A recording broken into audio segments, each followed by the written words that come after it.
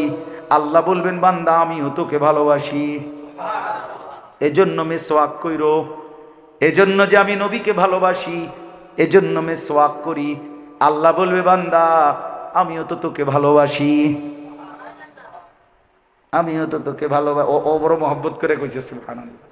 ওই ছোট ভাই অবুঝে কলিজা দিয়ে, আল্লাহ তোমারে কবুল করে। হ্যাঁ, আল্লাহ মাফ করে দেয়। এজন্য আল্লাহ যেন বলে বান্দা আমার বন্ধুকে অনুসরণ কইরো, আমি ভালোবাসবো বললাম। আর আমি যাকে ভালোবাসি ওয়াগফির লাকুম যুনুবাকুম, আমি তার জিন্দেগীর গুনাহ মাফ করে দেই। আর মাফ করে দিলে তো জান্নাতি দেব নাকি? আল্লাহ মাফ করলে দেবে কি?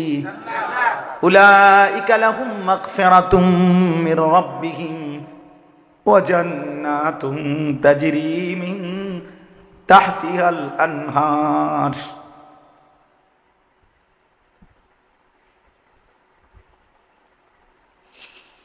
আল্লাহ মাফ করে দেন। ইউহিব্বুহুম ওয়া ইউহিব্বুনাহ। আল্লাহ বলেন এমন জাতি আমি রাখবো এই জমিনে যারা আমাকে ভালোবাসবে, আমিও যাদেরকে ভালোবাসবো। তাহলে আল্লাহর ভালোবাসা পাওয়ার জন্য কি কি সেগুলো আল্লাহ বহুত আয়াতে হাদিসে নবীজির মাধ্যমে বলেছেন। বলছেন কি না বলেন? এর মধ্যে সবচেয়ে কার্যকর মাধ্যম হলো প্রিয় নবী সাল্লাল্লাহু আলাইহি সাল্লামের অনুসরণ, নাকি আল্লাহর ভালোবাসা অর্জন সবচেয়ে সেরা মাধ্যম, সেরা মাধ্যম। আল্লাহ বলে আমার বন্ধুকে ভালোবাসলে, অনুসরণ করলে আমি আমার ভালোবাসা দিয়েই দেব। আদিল্লাতিন আলাল মুমিনিনা আইজ্জাতিন আলাল কাফিরিন। দ্বিতীয় বৈশিষ্ট্য হলো জমিনে এমন মুমিন থাকবেই যারা বাকি ইমানদারদের প্রতি হবে নম্র, আর কাফের মুশরিক বেঈমানের প্রতি হবে কঠোর। আল্লাহ বলেন এমন মুমিন তুমি না থাকলেও আমি রাখমু। ঠিক আছে তুমি মাইনো না আমারে, তোমার মতো দু চারজন নাফরমানের জন্য আমি আল্লাহর দিন আটকাবে না, আটকাবে না। 3 নাম্বার ইউজাহিদুনা ফি সাবিলিল্লাহি ওয়ালা ইয়াখাফুনা লাওমাতা লাইম। আল্লাহ বলেন 3 নাম্বার বৈশিষ্ট্য হলো তারা আমার রাস্তায় জীবন বাজি রেখে যুদ্ধ করবে। আর জীবন দিতে গিয়ে, জিহাদ করতে গিয়ে, রক্ত দিতে গিয়ে, প্রাণ দিতে গিয়ে কারো কোনো তিরস্কার, ভৎসনা, নিন্দাকে পরোয়া করবে না, ভয় করবে না। এই 3 গুণ, 6 সিফাত। আমিও ভালোবাসবো, তারাও ভালোবাসবে। মুমিনের প্রতি হবে নম্র, কাফেরের প্রতি হবে কি? কঠোর। আমার রাস্তায় জিহাদ করবে, দুশমনের কোন চিৎকারী, তিরস্কার, ভৎসরা ভয় পাবে না, ভয় কারো রক্তচক্ষুকে ভয় পাবে না।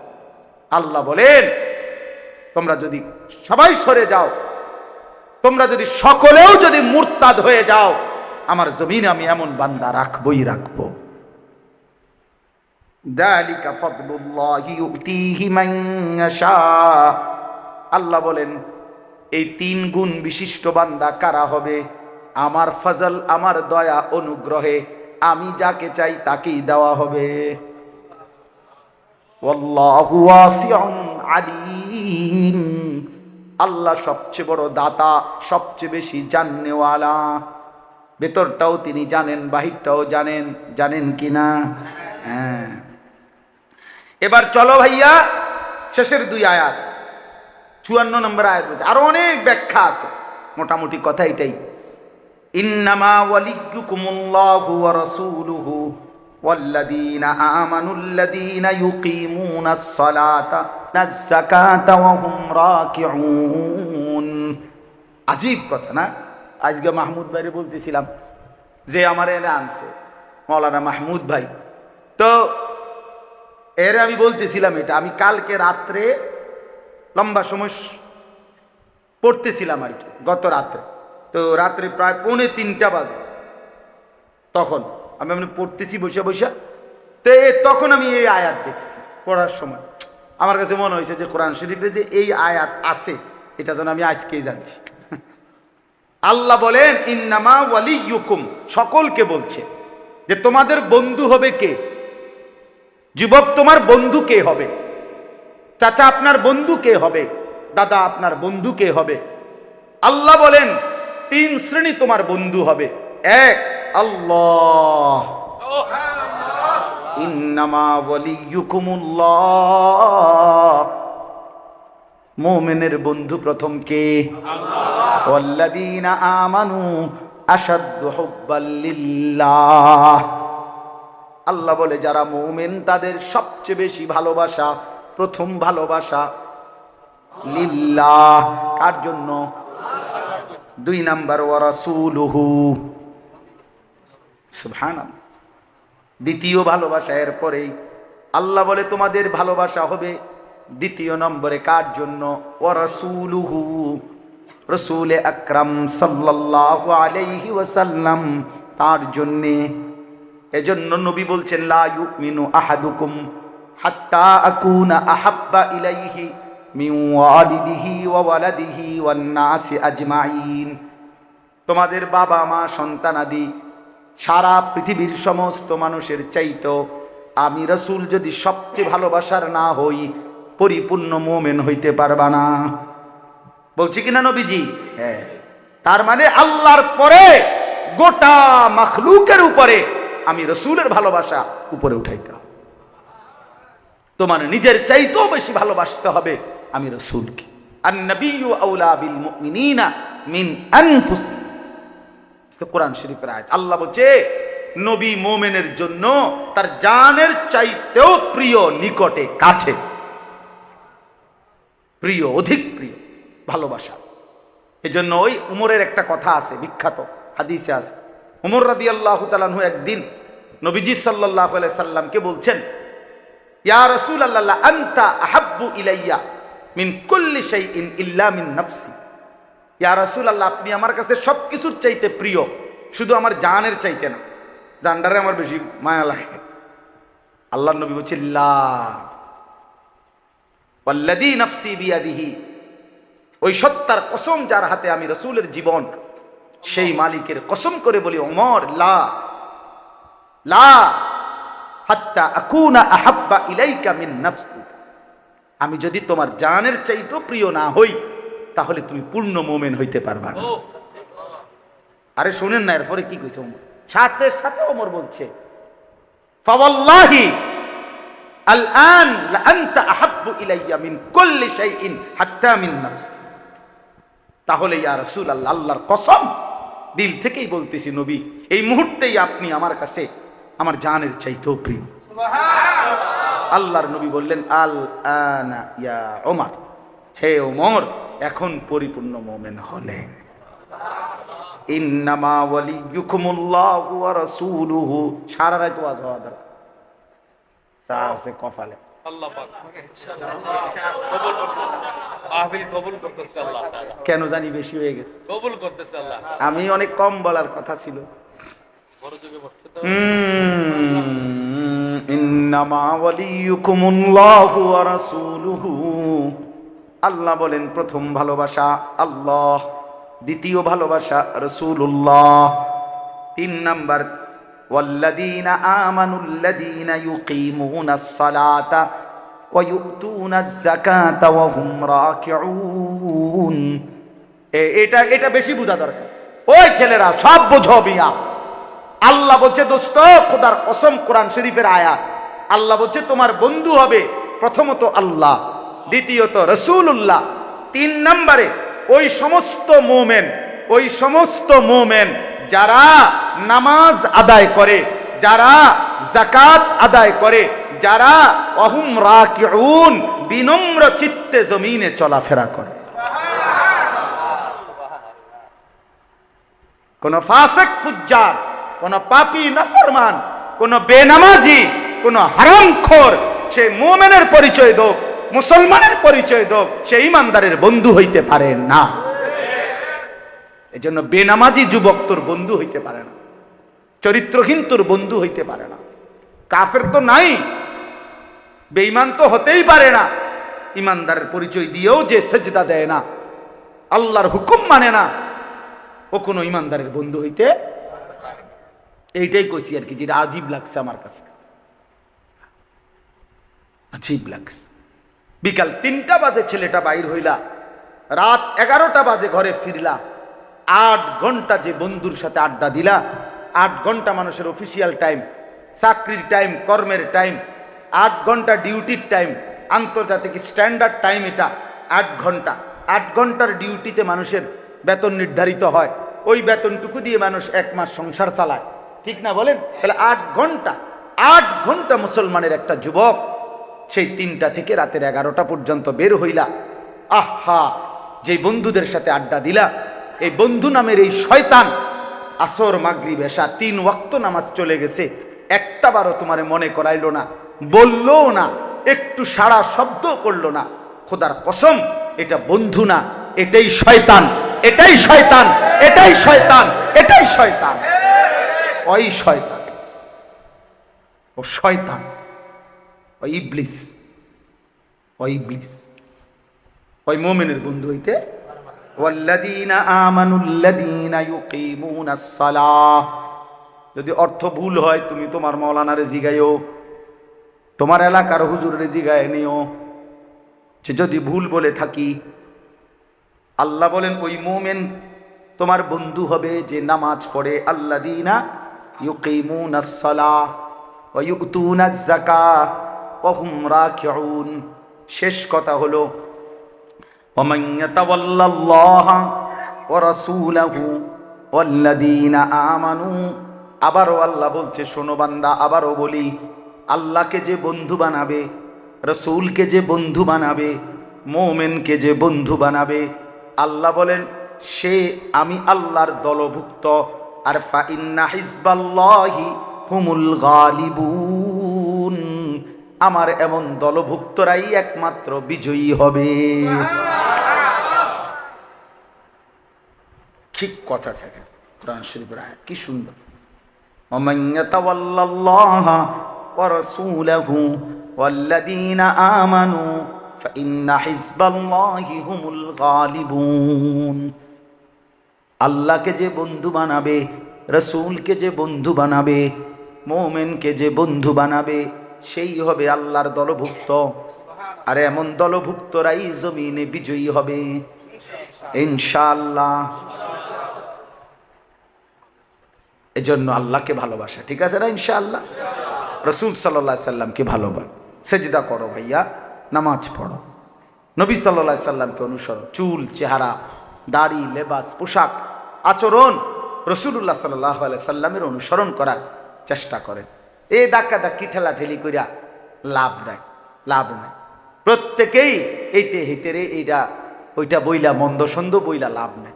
সবাই মিলে চলেন, আল্লাহকে ভালোবাসি, রাসূল সাল্লাল্লাহু আলাইহি সাল্লামকে অনুসরণ করি, ভালোবাসি, ইনশাআল্লাহ একসাথে জান্নাতি হয়েই যাব ইনশাআল্লাহ। আল্লাহ তৌফিক দান। জান্নাতে তার একটা দরজা না, জান্নাতের দরজা কি একটা না, অনেক দরজা। যে জেন দিয়ে ঢুকিয়া ভিতরে একসাথে যাবো ইনশাআল্লাহ। ভিতরে কি হয়ে যাবে? আল্লাহ আমাদের সবাইকে তৌফিক দেন, কবুল করেন। এই যুবকগুলো অনেক কষ্ট করছে, এতক্ষণ শুনছে, আল্লাহ তাআলা এদের হায়াতে বরকত দান করেন। চাচারা, বাবারা, অভিভাবকরা ওদের দিকে নজর রাখেন, চোখের পানি ফেলে বুঝাইয়েন, ওরা যেন নামাজ পড়ে, সেজদা দেয়, ফজর পড়ে। একদিন ইনশাআল্লাহ এদের মাঝ থেকেই মাহদীর সৈনিক তৈরি হবে ইনশাআল্লাহ। এরাই দাজ্জালের বিরুদ্ধে লড়বে ইনশাআল্লাহ। আল্লাহ তৌফিক দান। মাদ্রাসাকে ভালোবাসবেন। একটা জিনিস মনে রাখবেন, মাদ্রাসা, আমার শায়েখ আল্লামা মুফতি মুশতাকুর নবী সাহেব সবসময় বলে, মাদ্রাসা কোনো এলাকার জন্য পাওয়ার হাউস, অর্থাৎ যেখান থেকে বিদ্যুৎ সরবরাহ হয়, তো সব ঘরে বিদ্যুৎ চলে, তো এটারে বলে পাওয়ার স্টেশন, বিদ্যুৎ কেন্দ্র। ঠিক এরকম মাদ্রাসা হলো একটি এলাকার জন্য পাওয়ার হাউস, বিদ্যুৎ স্টেশন। এখানে কোরআন সুন্নাহর তালিম হবে, ঈমান আমলের চর্চা হবে, তো উম্মতের প্রত্যেক ঘরে মুসলমানের আল্লাহর কালেমা, দ্বীন, কোরআন এবং সুন্নাহর আলো পৌঁছবে। প্রত্যেক ঘরেই বাচ্চা কাচ্চা দিনদার হবে, কোরআন পড়বে, হাফেজ হবে, আলেম হবে। এজন্য আপনাদের স্বার্থেই আপনাদের ঘর পরিবার দিন ও ইমান নিয়ে যেত চলতে পারে, এই স্বার্থেই আসলে সত্য কথা মাদ্রাসা টিকায় রাখা উচিত। মাদ্রাসা নাই তা আমি একটা প্রায় সময় বলি, চ্যালেঞ্জ করে দেখেন যে কেউ পৃথিবীর একেবারে সবচেয়ে দামি হুজুর দিয়া 1 লক্ষ টাকা বেতন দিবেন মাসে, আমনের ঘরে শুধু আমনের ফুত নাতির লেগা, আপনি ওই হুজুরের রাখিয়া ঘরে চেষ্টা করে দেখেন হাফেজ বানাই তারেন। বুঝেন না কথাটা? আপনি দেখেন না চেষ্টা পরীক্ষা হইতো, আপনার 14 গোষ্ঠী শিক্ষালে হইত না, হবে না, এটা হবে না। মাদ্রাসা লাগবে। কি লাগবে? মাদ্রাসা লাগবে। এজন্য মাদ্রাসা এটা যেন পাওয়ার হাউস। এখান থেকে আপনাদের ঘরে ঘরে বিদ্যুৎ পৌঁছবে, এখান থেকে আপনাদের ঘরে ঘরে হাফেজে কোরআন পৌঁছবে, আপনাদের ঘরে ঘরে আলেম হবে ইনশাআল্লাহ। এজন্য আলহামদুলিল্লাহ মাদ্রাসা, আমি তো আইসেই শুনতেছিলাম বলতেছেন যে 1964 ইংরেজি সনে প্রতিষ্ঠিত মাদ্রাসা, মাশাআল্লাহ। তার মানে লম্বা সময়। ওইখানে কত 36 বছর, আর না এই তো এখানে হইলো হ্যাঁ প্রায় 50। আলহামদুলিল্লাহ। তো ভেবে দেখেন এত লম্বা, 50-এর বেশি মিয়া। হ্যাঁ হ্যাঁ জি, তাইলে এই জন্য এত দীর্ঘ প্রাচীন একটা মাদ্রাসা। আপনারা সবাই ভালোবেসে মাদ্রাসার জন্য 3টা জিনিস করা। আমার শায়েখ বলে কোন মুসলমানের কাছে মাদ্রাসা কি চায়? 3 জিনিস চায়। কয় জিনিস?